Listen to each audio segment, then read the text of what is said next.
Hi friends, કેમ છો? I hope તમે મજામાં હશો. આજે આપણે શિયાળાની મજા વધારી દે અને સ્વાદને પણ ભૂલાય નહીં તેવું મટર પનીર બનાવીશું. જો એકવાર ખાઈ લઈશું બનાવીને તો વારંવાર શિયાળામાં બનાવવાની ઈચ્છા થશે એવું ટેસ્ટી એવું મટર પનીરનું શાક બનાવીશું.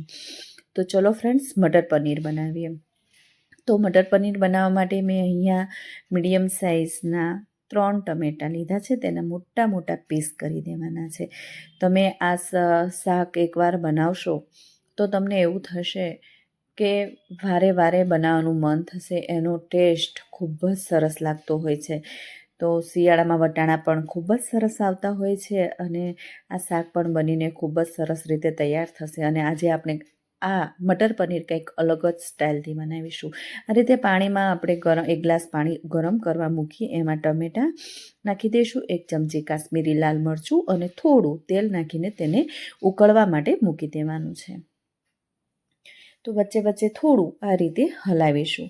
ત્યારબાદ આપણે ડુંગળી મીડિયમ સાઇઝની હોય તો 5-6 અને થોડી મોટી હોય તો 4 જેવી લેવાની છે અને આ રીતે પાતળી પાતળી તેને સમારી લેવાની છે. લચ્છા ટાઈપ આપણે જે કહીએ છીએ તે રીતે આપણે તેને પાતળી પાતળી છૂટી છૂટી સ્લાઇસ કરી લેવાની છે.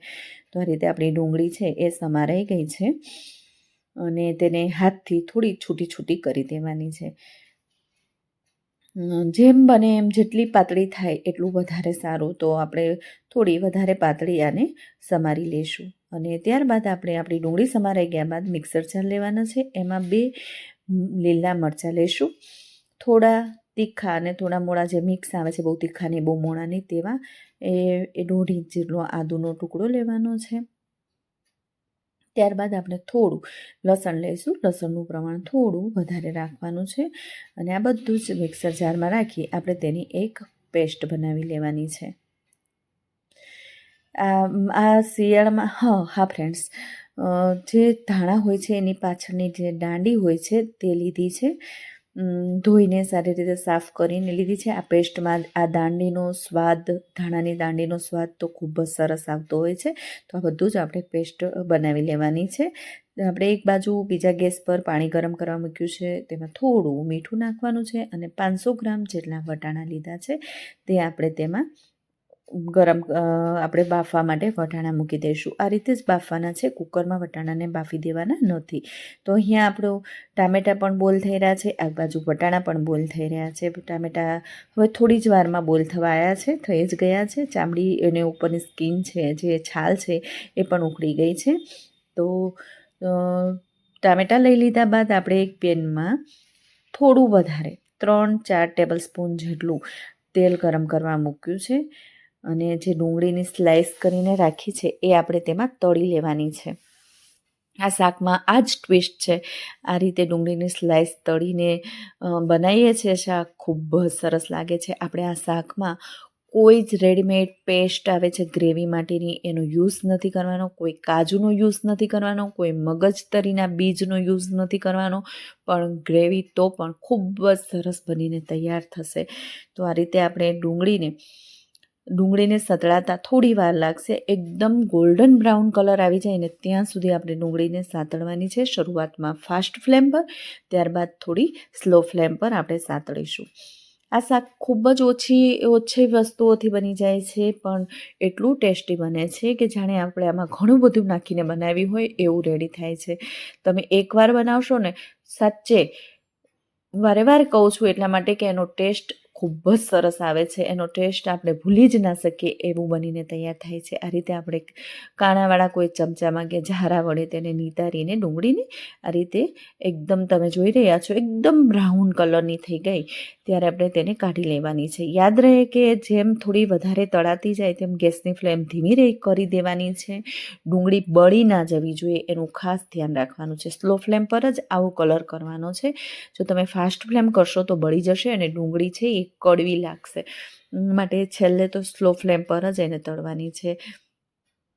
આ રીતે આપણે પનીર લીધું છે. મેં 200 ગ્રામ જેટલું પનીર લીધું છે. તેને આવા મોટા મોટા પીસ કરી દેવાના છે સ્ક્વેર શેપમાં. તમને જેવા ગમતા હોય તેમાં, નાના ગમતા હોય તો નાના, તમારી ચોઈસના આધારે તેને શેપ આપી દેવાનું છે.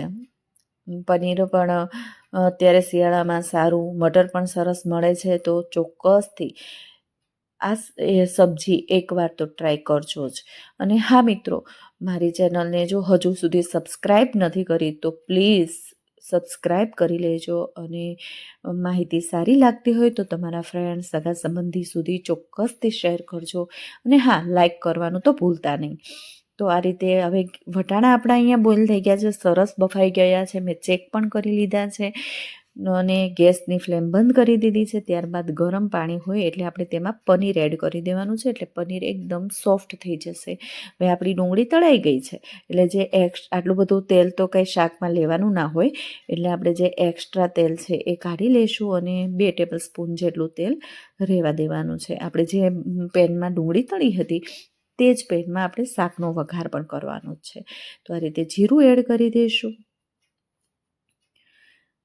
ત્યારબાદ આપણે હિંગ એડ કરી દઈશું. જીરું અને હિંગ સેજ તતડાય ત્યારબાદ આપણે જે પેસ્ટ બનાવી હતી, આદુ, લસણ અને મરચાં તેમજ ધાણાની જે પાછળની દાંડી આવે છે તે લઈને તે આપણે એડ કરી દઈશું. આ પેસ્ટથી શાકનો સ્વાદ ખૂબ જ સરસ થઈ જતો હોય છે. અને આપણા જે ટમેટાં છે એ બોઇલ થઈ ગયા છે, તેને આપણે એક મિક્સર બાઉલમાં ઠંડા થાય ત્યારબાદ મિક્સર બાઉલમાં કાઢી કોઈ એની છાલ ઉતારવાની કોઈ ઝંઝટ નથી કરવાની, સાથે જ એમાં મિક્સ કરી દેવાની છે. અને આપણે જે તળીને ડુંગળી સાઈડમાં રાખી હતી ને તે આમાંથી એડ કરી દઈશું. અડધી ડુંગળી છે, અડધા ઉપર આપણે મિક્સરમાં એડ કરી દેવાની છે અને અડધીથી થોડી ઓછી આપણે રહેવા દેવાની છે. હવે આપણે તેમાં મિક્સરમાં એની પેસ્ટ બનાવી લઈશું. તો આ રીતે આપણી ડુંગળી અને ટામેટાની પેસ્ટ બની ગઈ છે. જો તમે જોઈ રહ્યા છો ફ્રેન્ડ્સ, જાણે કે આપણે કેટલા બધા કાજુ ઉમેરીને પેસ્ટ બનાવી ના હોય એવું લાગે છે. અંદર જાણે કે મગજતરીના બીજ એડ કર્યા હોય એવું લાગે છે, પણ આપણે કશું એડ નથી કર્યું તો પણ આપણી પેસ્ટ ખૂબ જ સરસ બનીને તૈયાર થઈ છે. ઘણીવાર આપણે પંજાબી શાક બનાવતા હોય તો બહારથી ગ્રેવીના પેકેટ લાવી દેતા હોય છે, તો એવું કરવાની કંઈ જરૂર નથી. આ આપણી પેસ્ટ જાણે કે બહારની જ હોય અને બહુ બધા કાજુ ને ઘણું બધું અંદર ઉમેર્યું હોય એવી લાગે છે, પણ ખૂબ જ એવી થીક, એવી ખૂબ જ સરસ એવી આપણી પેસ્ટ બની ગઈ છે અને ટેસ્ટમાં પણ એવી સરસ છે. તો આપણે તે એડ કરી દીધી છે. પેલી લસણ, મરચાં અને આદુની ધાણાની દાંડીની પેસ્ટ સતળાય ત્યારબાદ આ પેસ્ટ આપણે એમાં એડ કરી દેવાની છે. અને હવે એને આપણે થોડી વાર માટે થવા દેવાની છે. જ્યાં સુધી તેનું તેલ ઉપર આવી જાય ત્યાં સુધી આપણે તેને ઢાંકણ ઢાંકી થોડી વાર થવા દઈશું. ત્યારબાદ આપણે 1 ચમચા જેટલું, એટલે કે આઈ થિંક 2-2.5 સ્પૂન જેટલું કાશ્મીરી લાલ મરચું છે એ એડ કરી દીધું છે. અને સ્વાદ પ્રમાણે થોડું મીઠું એડ કરી દઈશું. હવે પાછું તેને આપણે ઢાંકણ ઢાંકી થોડી વાર માટે થવા દઈશું. હળદર,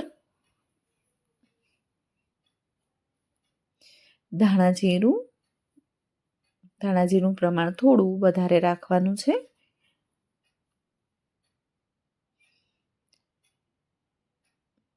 ગ્રેવી અત્યારે આપણને લુકમાં પણ સારી લાગી રહી છે અને થોડી થીક પણ છે, તો આપણે તેને પાતળી પણ આગળ જતાં કરવાની છે. અને થોડી વાર રહીને પછી થોડો ગરમ મસાલો 1 ચમચી જેટલો એડ કરી દેવાનો છે. જો તમે સ્કીપ કરો હોય તો પણ કરી શકો છો. તો આ રીતે આપણે તેને હલાવતા રહીશું ને થવા દઈશું. તો ઢાંકણ ઢાંકવાનું એક જ કારણ છે કે ગ્રેવી જ્યારે ઉકળતી હોય છે ત્યારે તેના છાંટા ઉડતા હોય છે, માટે હું ઢાંકણ ઢાંકી દઉં છું.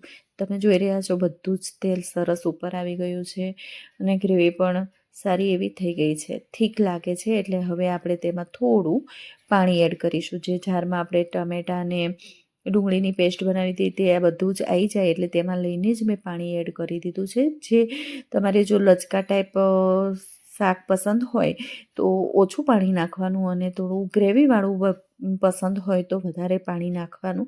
અને આ રીતે હવે પાણી નાખ્યા બાદ આપણે તેને થોડી વાર માટે ઉકળવા દઈશું. તમે જોઈ રહ્યા છો તેલ પણ થોડું જ લીધું હતું છતાં પણ અલગ આવી ગયું છે અને પેસ્ટ પણ ખૂબ જ સરસ, જાણે કે રેડીમેડ પેકેટમાંથી બનાવી હોય અને ક્યાં તો આપણે ઘણી બધી વસ્તુની બનાવી હોય તેવી લાગી રહી છે. આ બાજુ આપણા પનીર પણ સોફ્ટ થઈ ગયું છે, વટાણા પણ સારા એવા બોઇલ થઈ ગયા છે. બધું જ પાણી નિતારી લઈશું અને આપણે તેને એક બાઉલમાં કાઢી લીધું છે. તો આપણા મટર અને પનીર આપણે એડ કરી દીધું છે અને હવે થોડી વાર માટે આપણે તેને થવા દઈશું. તો અહીંયા એકદમ ઢાબા સ્ટાઇલ હોટલના પંજાબી શાકને ટક્કર મારે તેવું મટર પનીર આપણું રેડી થઈ ગયું છે.